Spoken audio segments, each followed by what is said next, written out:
Students, तो आज का हमारा टॉपिक है defence mechanism in plants.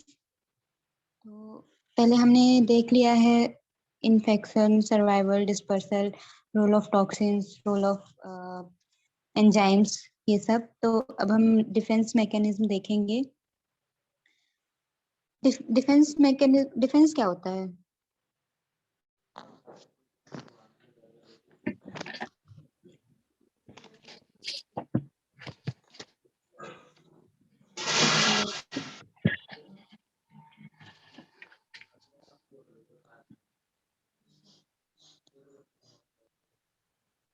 Ma'am ऐसा कोई बैरियर या स्ट्रक्चर या मैकेनिज्म जिससे कि प्लांट अपने आप को पैथोजन से बचाता हो। तो डिफेंस मैकेनिज्म में जो प्लांट होता है, वो डिफेंस जो होता है वो होस्ट ओरिजिन का होता है। ठीक है, ये चीज याद रखना। जो इन्फेक्शन अभी तक जो हमने पढ़ा है उसमें ज्यादातर चीजें या तो जो पैथोजन है वो डायरेक्टली प्रोड्यूस कर रहा था या फिर वो होस्ट को स्टिमुलेट कर रहा था। यहाँ भी वो होस्ट को स्टिमुलेट करेगा, बट ये कुछ होते हैं जो पहले से प्रेजेंट होते हैं, कुछ बाद में डेवलप होते हैं। ये सभी हम देखेंगे इसमें।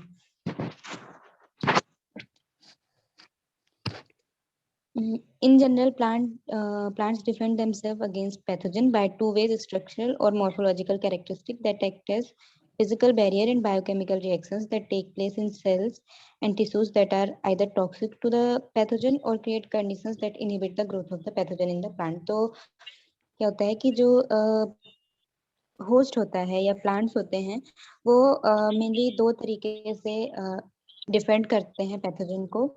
या एक स्ट्रक्चरल होता है, एक मॉर्फोलॉजिकल। स्ट्रक्चरल या मॉर्फोलॉजिकल, और दूसरा होता है केमिकल।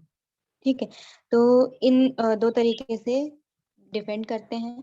जो डिफेंस मैकेनिज्म होता है वो मेनली दो टाइप का होता है: प्री इन्फेक्शनल या प्री एग्जिस्टिंग डिफेंस मैकेनिज्म, और दूसरा होता है पोस्ट इन्फेक्शनल। फिर प्री एग्जिस्टिंग में भी दो टाइप के होते हैं: स्ट्रक्चरल एंड बायोकेमिकल, और पोस्ट इन्फेक्शनल में भी स्ट्रक्चरल और बायोकेमिकल दो होते हैं। तो हम एक एक करके देखते हैं। पहले हम देखते हैं स्ट्रक्चरल डिफेंस मैकेनिज्म। ये क्या होता है, प्लांट में कुछ स्ट्रक्चर्स प्रेजेंट होते हैं जो प्लांट को हेल्प करते हैं पैथोजन से बचने में। जब जो ये pre existing structural defence mechanism होता है, इसमें पैथोजन के आने से पहले भी वो स्ट्रक्चर्स प्रेजेंट होते हैं। देन इसमें आते हैं wax and cuticle layer that cover the epidermal cells, and the size, location, and shapes of natural openings, and presence of thick walled cells in the tissues of the plant that hinder the advance of the pathogen. तो plant में बहुत सारे structures होते हैं, जैसे wax, cuticle, और जो natural openings होती हैं जैसे स्टोमेटा, लेंटिकल्स, इन सब की साइज, लोकेशन, शेप, ये सब जो होता है। या फिर थिक वॉल्ड सेल्स प्रेजेंट होती हैं जो कि पैथोजन को या तो एंट्री नहीं करने देती, और या फिर अगर वो एंटर कर जाता है तो उसको उसके ग्रोथ और रिप्रोडक्शन को हिंडर करती हैं।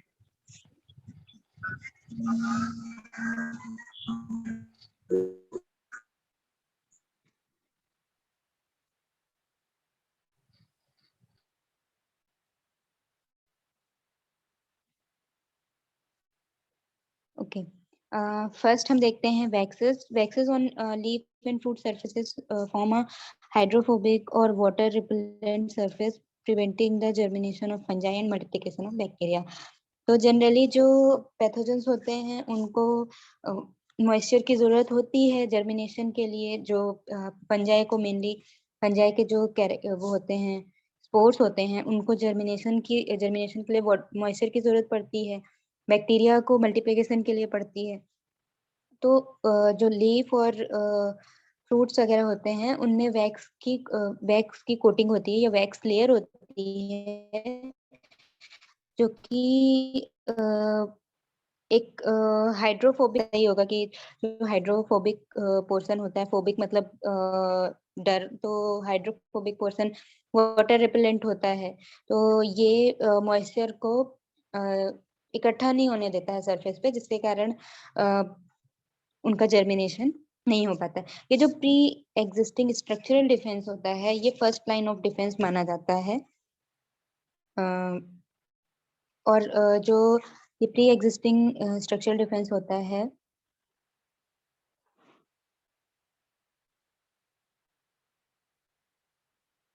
ये इसमें नेक्स्ट हम आते हैं cuticle and epidermal cells. Thick cuticle and tough outer wall of epidermal cells may increase resistance to infection in disease in which the pathogen enters its host only through direct penetration. तो एक thick cuticle होती है जो कि काफी tough होती है, और उसको पेनिट्रेट करना पैथोजन के लिए इतना इजी नहीं होता है। और जो ये क्यूटिकल होती है, ये एंजाइमेटिकली डिग्रेड नहीं होती है, तो इजीली नहीं होती है।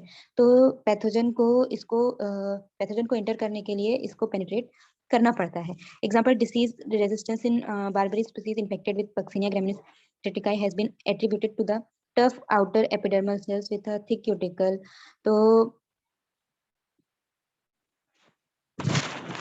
ये इसका मैकेनिज्म देखा गया है बार्बरी स्पीसीज में। And in linseed cuticle act as a barrier against Melampsora lini. तो मेलमसोरा लिनी जो है उसके अगेंस्ट भी देखा गया है। मेलमसोरा लिनी रस्ट कॉज करता है लिंसीड में। Then the silicification and lignification of epidermal cells offers protection against pyroclaria oryza and streptomyces scabies in paddy and potatoes respectively. तो सिलिसिक एसिड जो होता है, सिलिसिक एसिड बैरियर का वर्क करता है, और लिग्निफिकेशन या लिग्निन का डिपोजिशन एपिडर्मल सेल्स में, तो वो प्रोटेक्ट करता है पैरिकुलेरिया, सिलिसिक एसिड पैरिकुलेरिया के केस में, और लिग्निफिकेशन स्ट्रेप्टोमाइसिस के केस में इन paddy and potato. Then sclerenchyma cells. Sclerenchyma cells in stems and leaf veins effectively blocks the spread of some fungal and bacterial pathogens that cause angular leaf spot. तो जो ये sclerenchyma cells होती है, sclerenchyma cells living होती है, non living होती है? Non living. तो ये sclerenchyma cells जो होती हैं, ये stems and leaf veins के थ्रू जो फंगल और बैक्टीरियल पैथोजेंस होते हैं उनको स्प्रेड होने से रोकती हैं या ब्लॉक करती हैं, generally in case of angular leaf spots. Then जो वो ब्लॉक कर देती हैं, उसके कारण जो स्ट्रक्चर्स बनते हैं वो एंगुलर लीफ स्पॉट्स बनते हैं। जैसे ये लीफ है, इसकी कुछ ये वेन्स और ये वेनलेट्स होती हैं। तो जब ये स्पॉट बनता है तो वेन्स के साइड से वो जा नहीं पाता है, मतलब वेन्स के इधर नहीं आ पाता है, तो ये एक एंगुलर स्ट्रक्चर बन जाता है। Then hello ma'am. हाँ मैम, ये एंगुलर लिप स्पॉट जो है वो बिहेवियर बस बैक्टीरिया में ज्यादा कॉमन होता है ना? नहीं, फंगस में भी होता है। Okay ma'am. Okay ma'am angular लिफ स्पॉट के बारे में बता दीजिए। एंगुलर लीफ स्पॉट, देखो एंगुलर लीफ स्पॉट कोई एक पर्टिकुलर डिसीज नहीं है, ये सिम्टम है एक। जब ये मान लो एक लीफ है, ठीक है, उसमें ऐसे वेन्स, उसमें से वेन्स होती हैं, तो यहाँ पे मान लो एक स्पॉट डेवलप हुआ। ये स्पॉट जो पैथोजन है वो इस अपना एरिया इंक्रीज करेगा, तो ये स्पॉट इंक्रीज होते होते कुछ ऐसा बन गया, ये कुछ एंगल लाइक स्ट्रक्चर बन जाता है। फिर उसके बाद ये डेवलप नहीं हो पाता, यहाँ पे और भी वो होते हैं, है ना? तो ये जो स्ट्रक्चर बनता है इसको एंगुलर लीफ स्पॉट कहते हैं।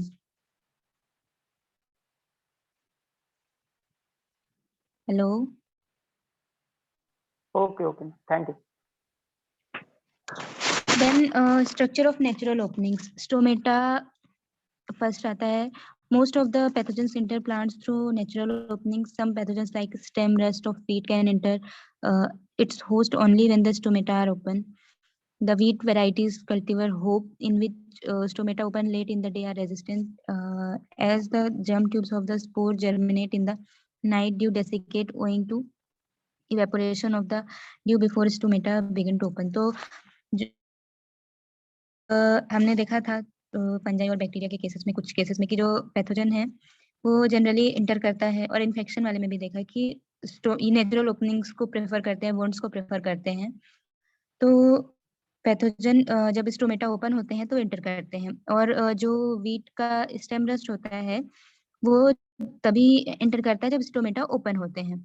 तो वीट वैरायटी का एक वो है कल्टीवार होप एक वैरायटी है जिसमें स्टोमेटा लेट ओपन होते हैं. तो जो पैथोजन है उसको जर्मिनेट होने के लिए मॉइस्चर चाहिए होता है. वो मॉइस्चर वो जो ड्यू होता है उससे लेता है. अब जब सुबह धूप आती है तो वो ड्यू पूरा इवेपोरेट हो जाता है, और तब तक स्टोमेटा ओपन नहीं हो पाते हैं, तो वो जर्मिनेट होके इंटर नहीं कर पाता है. This can also be called as functional resistance. The structure of stomata provides resistance to penetration by certain plant pathogenic bacteria. तो ये कुछ plant pathogenic bacteria के लिए जो स्टोमेटा के स्ट्रक्चर्स है वो रेजिस्टेंस भी प्रोवाइड करते हैं. The citrus variety Jincheng is resistance to citrus canker because it possesses a broad cuticular ridge projecting over the stomata and narrow slit leading to the stomatal cavity, thus preventing the entry of the bacterial and fungal spores into the interior of the leaf. तो जो slit होती है दो guard cells के बीच में वो बहुत ज्यादा नैरो होती है ना. इसमें जो ये वैरायटी है जिनकुम, तो उसके कारण फंगल और बैक्टीरियल पैथोजेंस एंटर नहीं कर पाते हैं. Then lenticels, the shape and internal structures of lenticels can increase or decrease the incidence of fruit diseases. Small and tuberized lenticels will offer resistance to potato scab pathogen Streptomyces scabis.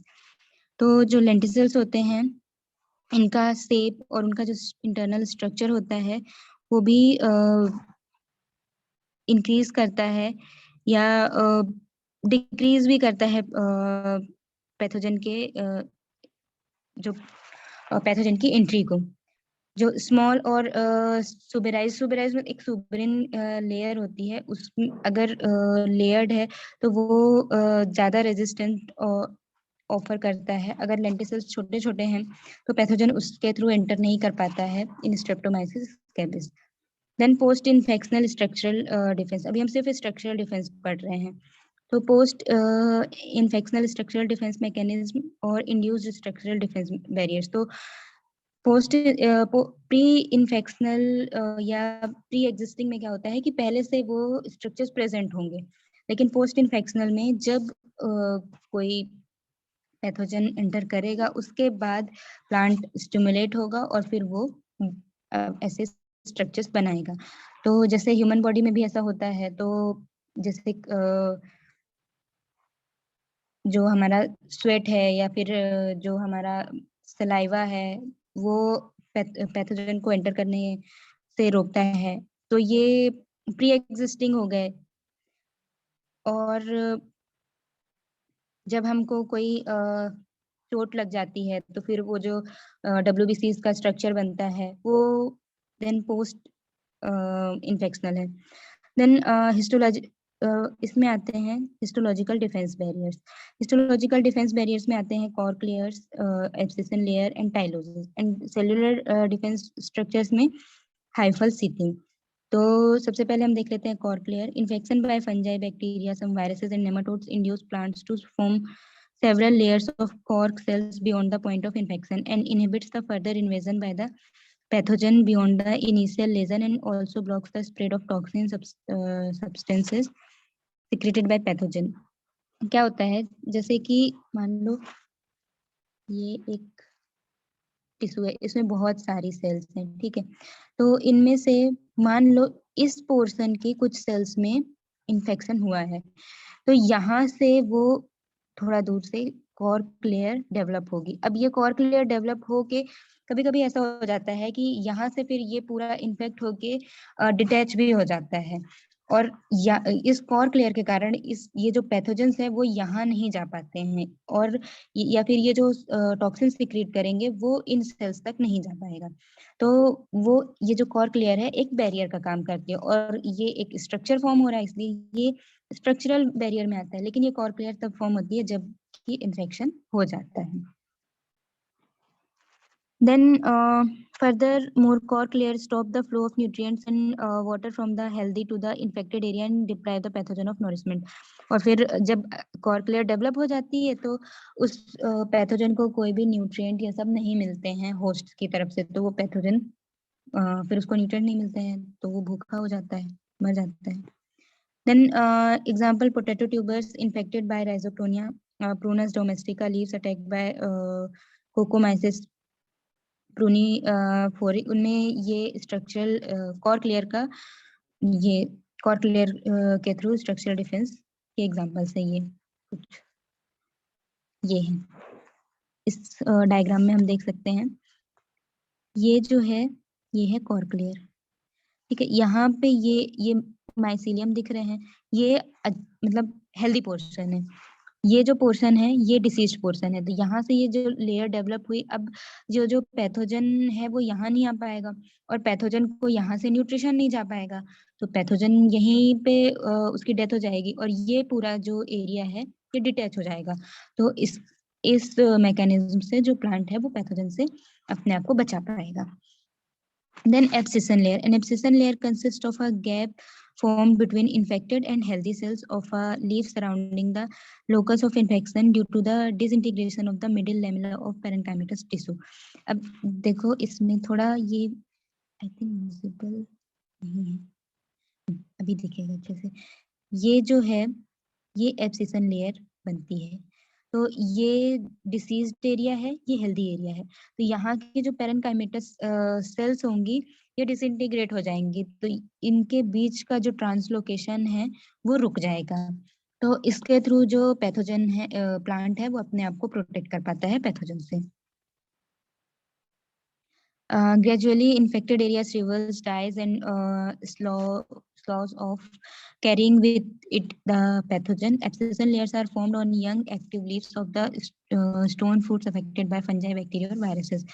This is Xanthomonas pruni and Clostridium carpophyllum on peach leaves.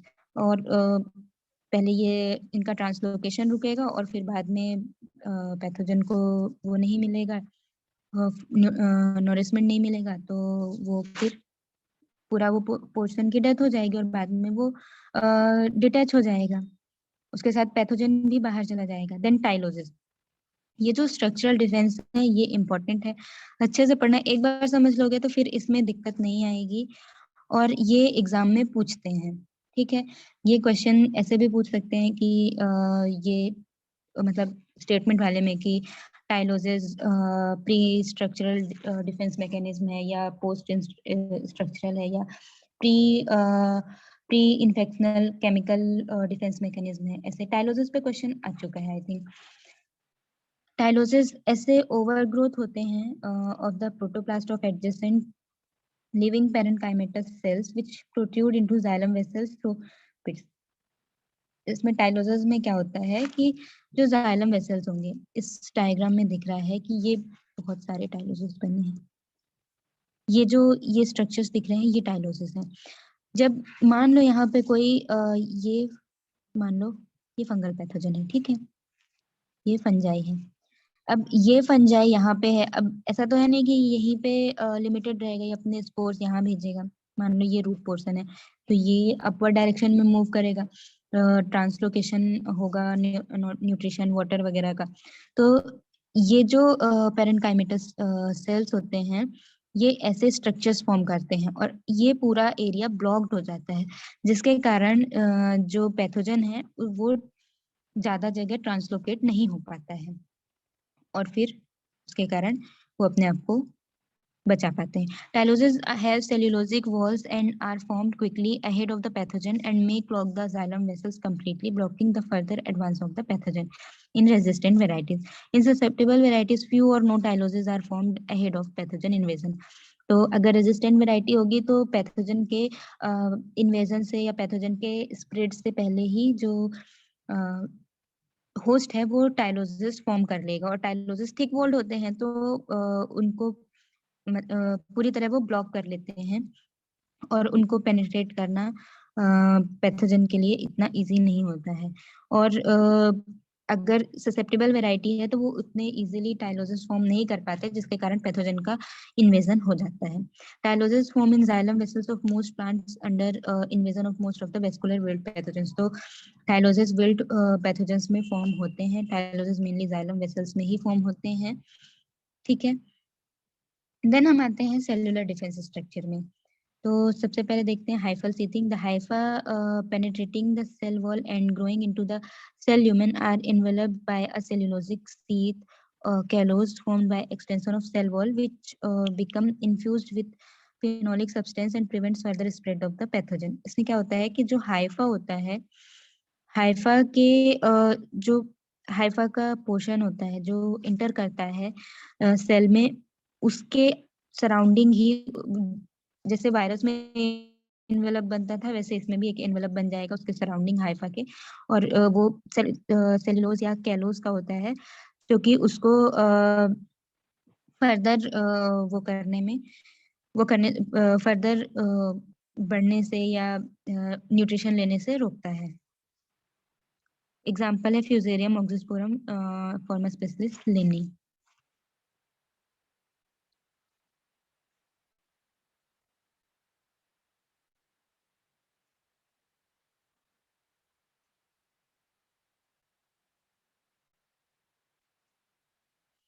ये इस structure में हम देख सकते हैं कि जो Haifa है ये हाइफा पेनिट्रेट कर रहा है, तो इसके साइड में ये पूरा एनवेलप बन गया है।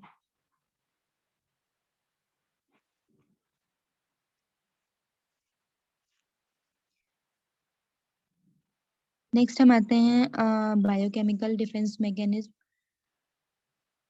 तो प्री एग्जिस्टिंग केमिकल या pre existing biochemical defence mechanism में first inhibitors released by the plants in its environment. तो प्लांट कुछ इनहिबिटर्स रिलीज करता है, कुछ amino acid, sugars, glycosides, organic acid, enzyme, alkaloids, flavones, toxic materials, कुछ ions वगैरह, जो कि मतलब ये या तो लीफ एक्सुडेट्स होंगे या लीफ से ये सीक्रेट हो रहेंगे या फिर रूट एक्सुडेट्स होंगे। तो इनमें कुछ ऐसे होते हैं जो इनहिबिट करते हैं, कुछ ऐसे भी होते हैं जो माइक्रो ऑर्गेनिज्म को उनकी ग्रोथ और रिप्रोडक्शन उससे एक्टिवेट हो जाती है, बट जनरली जो होते हैं वो inhibitors होते हैं। Inhibitory substances directly affect microorganisms or encourage certain groups to dominate the environment which may act as antagonist to pathogen। तो जो inhibitory substance होते हैं वो डायरेक्टली अफेक्ट करते हैं माइक्रो ऑर्गेनिज्म को, या फिर कुछ ऐसे माइक्रो ऑर्गेनिज्म को इनकरेज करते हैं जो कि एंटागोनिस्ट होते हैं पैथोजन के लिए। जैसे tomato leaf secret exudates which are inhibitory to botrytis cinerea। तो टोमेटो लीफ से कुछ सब्सटेंस सीक्रेट होते हैं जो कि बोट्राइटिस सिनेरिया के लिए इनहिबिटरी होते हैं। Then red scales of red onion, red onion जो होता है कि जो रेड स्केल्स होते हैं उनमें एक फिनोलिक कंपाउंड होता है प्रोटोकैटेकोइक एसिड और कैटेकॉल, ये जो होते हैं ये जो अनियन स्मज होता है कैलेटोट्राइकम सिरसिनेंस, इसके कोनिडियल जर्मिनेशन को स्टॉप करते हैं, इनहिबिट करते हैं। However, these fungitoxic phenolic compounds are missing in white scale, और white scaled onions में ये कैटेकॉल और प्रोटोकैटेकोइक एसिड नहीं होते हैं। Then resistant varieties of apple secrete waxes on the leaf surface which prevents the germination of Podosphaera leucotricha, powdery mildew of apples। तो उसके कुछ रेजिस्टेंट वेराइटीज होती हैं एप्पल की, वो वैक्सेस सिक्रीट करती हैं लीफ सरफेस पे, और जो कि पाउडरी मिल्ड्यू से प्रिवेंट करते हैं। देन इन साइसर एरिटनम चिकपी में जो एस्कोकाइटा ब्लाइट है, उसके लिए जो रेजिस्टेंट वेराइटीज होती हैं उनमें जो उनके ग्लैंडुलर हेयर्स होते हैं उसमें मैलिक एसिड की क्वांटिटी ज्यादा होती है, और वो मैलिक एसिड की उनके पास ज्यादा ग्लैंडुलर हेयर्स होते हैं जिनमें मैलिक एसिड होता है, और वो मैलिक एसिड इनहिबिट करता है एस्कोकाइटा ब्लाइट के स्पोर को जर्मिनेट होने से. Then resistant varieties of linseed secrete HCN in roots which are inhibitory to linseed wilt pathogen Fusarium oxysporum forma specialis linni. तो जो linseed की रूट्स होती हैं उनमें वो HCN सिक्रीट करते हैं और ये इनहिबिटरी होते हैं विल्ट पैथोजन के लिए. Then marigold root exudates of marigold contain alpha terphenyl which is inhibitory to nematodes. तो ये जो नेमाटोड से प्रोटेक्शन के लिए एक बहुत अच्छा कल्चरल मैनेजमेंट भी है कि जैसे कि ब्रिंजल वगैरह लगाते हैं तो ब्रिंजल की रो के बीच में हमको इंटर क्रॉपिंग करनी चाहिए मैरीगोल्ड की, जिसके कारण जो नेमाटोड का अटैक होता है वो नेमाटोड का अटैक कम हो जाता है, क्योंकि जो मैरीगोल्ड की लीव्स होती हैं उसमें जो केमिकल होता है अल्फा टर्फेनिल, ये नेमाटोड के लिए इनहिबिटरी होता है. देन क्लोरोजेनिक एसिड जो स्वीट पोटैटो में प्रेजेंट होता है, पोटैटो एंड कैरेट में, और ये इनहिबिट करता है Ceratocystis fimbriata. Similarly caffeic acid and phloretin are present in sweet potato and apple. तो ये काफी कुछ केमिकल्स के नाम दिए हुए हैं, इनमें से काफी इम्पोर्टेंट है. जैसे मैलिक एसिड है, ये तो याद रहता ही है. HCN ये लिनसीड का देख लेना, थोड़ा अनियन का. Then inhibitors present in plant cells before infection. तो इन्फेक्शन से पहले भी कुछ inhibitors present होते हैं plant cells में, जैसे कि antimicrobial substances pre-existing in plant cells include unsaturated lactones, cyanogenic glycosides, sulfur-containing compounds, phenol, phenolic glycosides and saponins. तो ये इन्फेक्शन से पहले प्रेजेंट होते हैं. अभी हम प्री एग्जिस्टिंग केमिकल डिफेंस पढ़ रहे हैं, ठीक है. Then several phenolic compounds like tannins and some fatty acid like compounds such as dienes, which are present in high concentration in cells of young fruits, leaves or seeds, are responsible for the resistance of young tissues to botrytis. तो tannins, dienes ये सब ये सब seed, fruit और leaves में present होते हैं और रेजिस्टेंट होते हैं यंग टिश्यूज बोट्राइटिस के लिए. These compounds are potent inhibitors of many hydrolytic enzymes. और क्या होता है कि कोई भी जनरली फ्रूट वगैरह में या फिर इसमें भी जो पेनिट्रेशन की जहाँ पे जरूरत होती है पेनिट्रेशन वहीं पे जनरली होता है. बाकी एंजाइमेटिक डिग्रेडेशन भी होता है, और एंजाइमेटिक डिग्रेडेशन के उससे क्या होता है, पहले जो पैथोजन होगा वो अपने एंजाइम्स सिक्रीट करेगा, वो एंजाइम्स डिग्रेड करेंगे होस्ट के सेल स्ट्रक्चर्स को. तो बहुत सारे इनहिबिटर्स ऐसे प्रेजेंट होते हैं प्लांट सेल में जो कि ये हाइड्रोलिटिक एंजाइम्स जो होते हैं उनको इनहिबिट करने में हेल्प करते हैं. Chlorogenic acid in potato inhibits common scab bacteria Streptomyces स्कैबिस को ये इनहिबिट करता है, क्लोरोजेनिक एसिड जो पोटैटो में होता है. एंड ये विल्ड पैथोजन जो वर्टिसिलियम एल्बोट्रम होता है उसको भी इनहिबिट करता है. Then saponins they have antifungal membranolytic activity which excludes fungal pathogens that lack saponinase. तो ऐसे फंगल पैथोजन सेपोनिन्स को सेपोनिनेज डिग्रेड करता है. तो जिन फंगल पैथोजेंस के पास सेपोनिनेज नहीं होता है वो उनको जो सेपोनिन के कारण वो उस पे होस्ट पे एंटर नहीं कर पाते हैं या उस पे इन्वेड नहीं कर पाते हैं. देन एग्जांपल है tomatine in tomato and avenacin in oats. And similarly lectins which are proteins that bind specifically to certain sugars and occurs in large concentration in many types of seed causes lysis and growth inhibition of many fungi. तो जो lectins है ये fungi की growth inhibition और fungi की lysis करते हैं. Then plant surface cells also contain variable amounts of hydrolytic enzymes such as glucanases and chitinases which may cause breakdown of pathogen cell wall. तो बहुत सारे ऐसे हाइड्रोलिटिक एंजाइम्स प्लांट के पास भी होते हैं, जैसे ग्लूकेनेजेस, काइटिनेजेस। तो जो फंजाई की सेल वॉल होती है वो काइटिन की होती है, तो वो उसको इजीली डिग्रेड कर पाते हैं। देन पोस्ट इन्फेक्शनल और इंड्यूस्ड डिफेंस मैकेनिज्म। तो पोस्ट इन्फेक्शनल में आते हैं हम बायोकेमिकल में। जो पोस्ट इन्फेक्शनल होते हैं उसमें फाइटोएलेक्सेंस हमने फाइटोएलेक्सेंस के बारे में पढ़ा था। फाइटोएलेक्सेंस क्या होते हैं ये हम पढ़ चुके हैं I think. Ma'am anti microbial substance होता है जो प्लांट इन्फेक्शन के बाद बनाता है।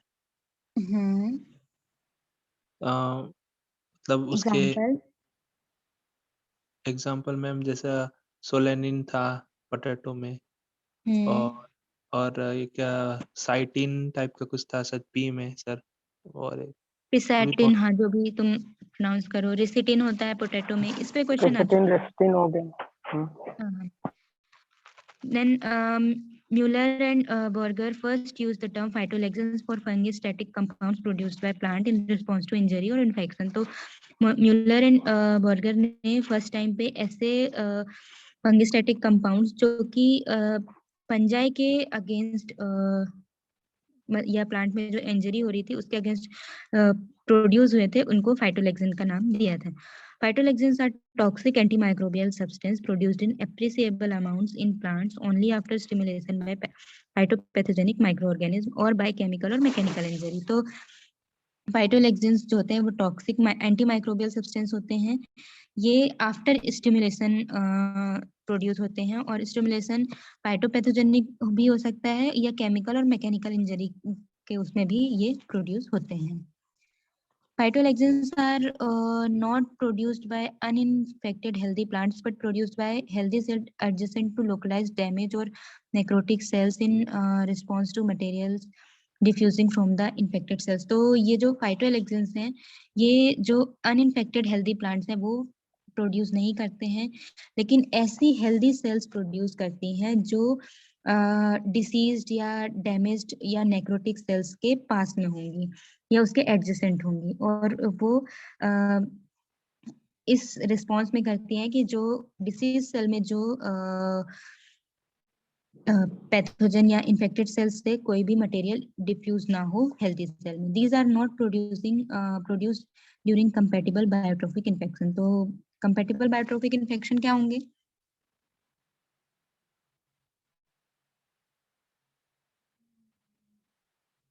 हेलो, सोना नहीं है।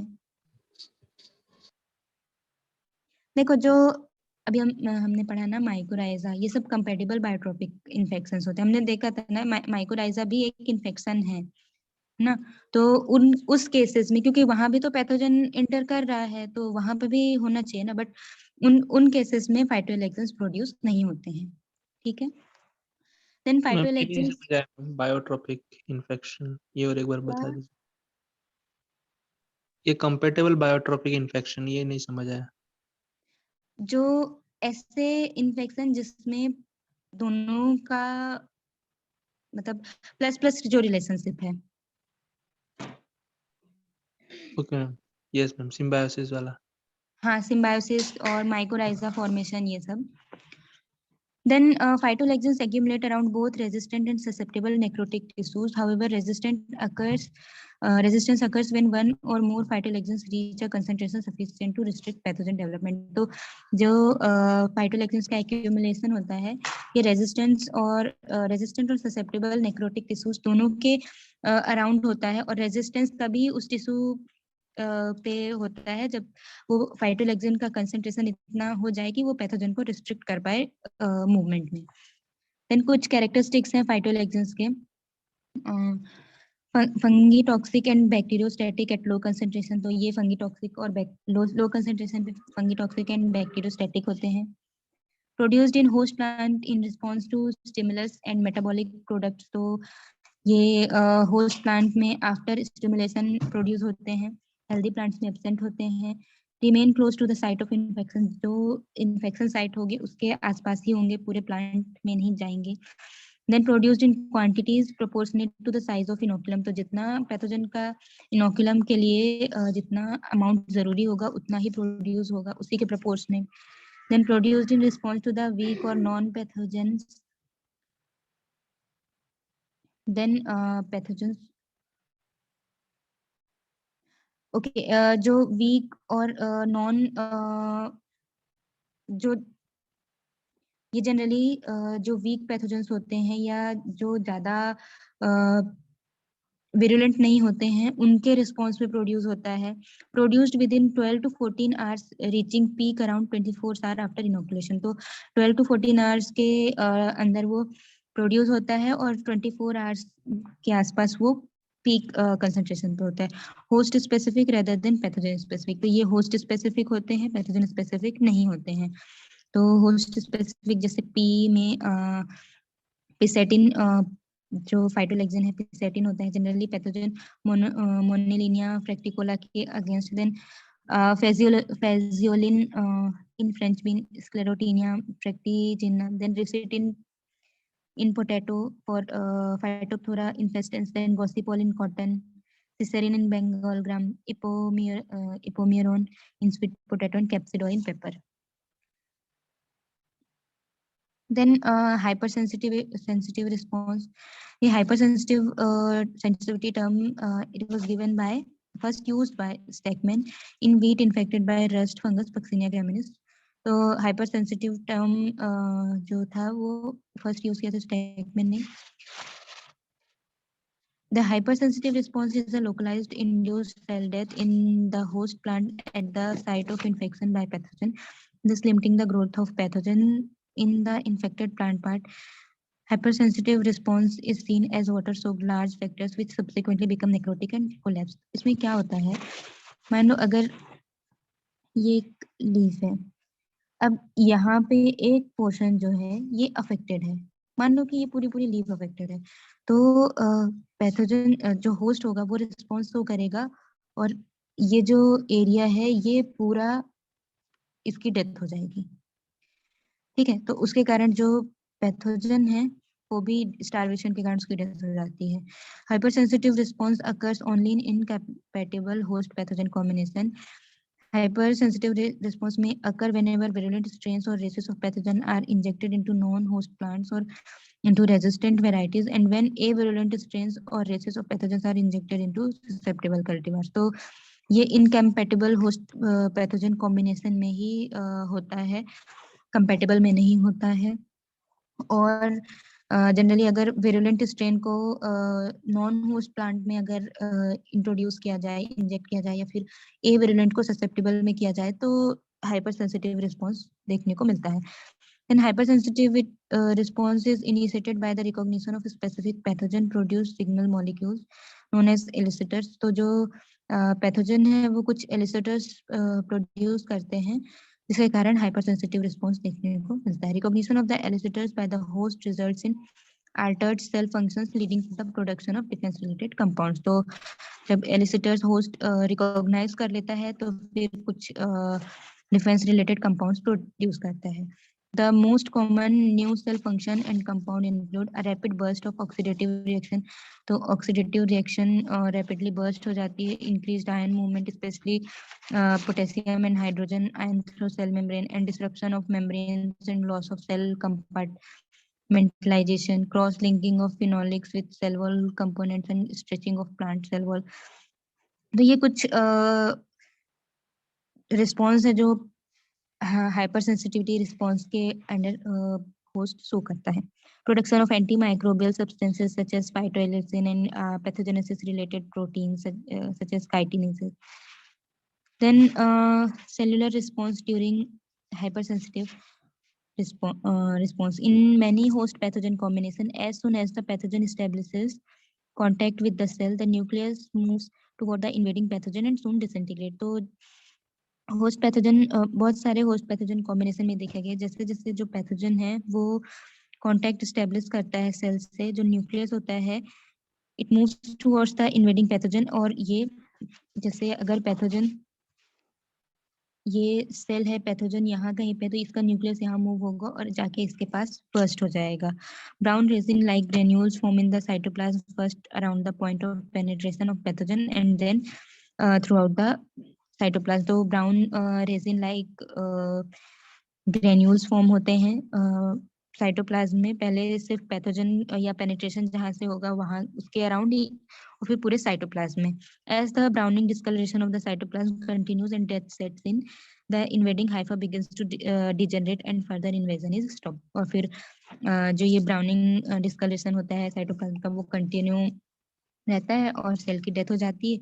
इसके कारण उस पैथोजन की भी डेथ हो जाती है.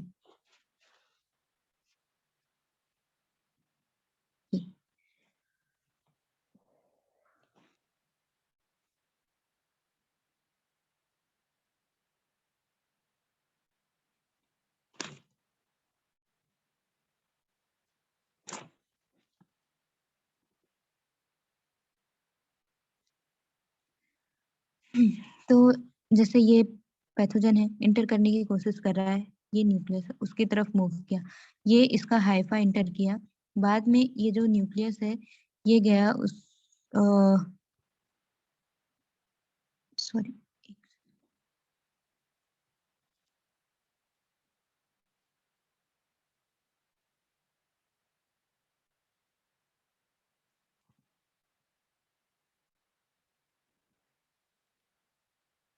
ये जो स्ट्रक्चर है ये उसका दिखाया गया है फाइटोप्थोरा इन्फेस्टेंस का, कि जो भी रेजिस्टेंट पोटैटो वैरायटी है उनमें फाइटोप्थोरा इन्फेस्टेंस का अगर इन्वेजन होता है तो नेक्रोटिक डिफेंस कैसे होता है. तो ये जो Z4 जूस्पोर है, जूस्पोर फाइटोप्थोरा इन्फेस्टेंस में बनते हैं, ये अटैक कर रहे हैं. तो थ्रू सेल वॉल ये अब इंटर करने की कोशिश कर रहे हैं, जर्मिनेशन हो चुका है जूस्पोर में, तो न्यूक्लियस उस पॉइंट ऑफ इन्फेक्शन पे चला जाता है जहाँ पे जूस्पोर का इन्फेक्शन होने वाला होता है. देन वहाँ पे वो इंक्रीज होता है साइज में, जो बी डायग्राम है उसमें साइज में थोड़ा इंक्रीज हो रहा है, देन वो बर्स्ट हो जाता है.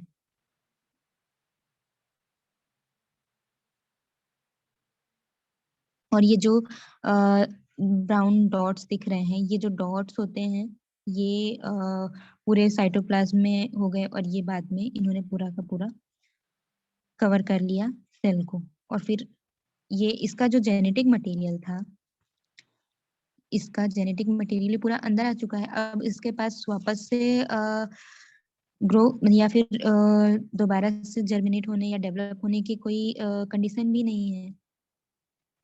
देन एक और biochemical post infectional biochemical defence structure है plantibodies. Transgenic plants have been produced which are genetically engineered to incorporate into their genome and to express foreign genes such as mouse genes that produce antibodies against certain plant pathogens. Such antibodies encoded by animal genes but produced in and by the plant are called plantibodies. तो कुछ ऐसी antibodies हैं जो animal gene से encoded है या फिर हाँ एनिमल जीन से इनकोडेड है, लेकिन ये प्लांट में produce they can be produced in plants and can be produced by the plants also. उनको प्लांटीबॉडीज कहा जाता है. जैसे transgenic plants producing plantibodies against coat protein of viruses such as artichoke mottle crinkle virus. Sorry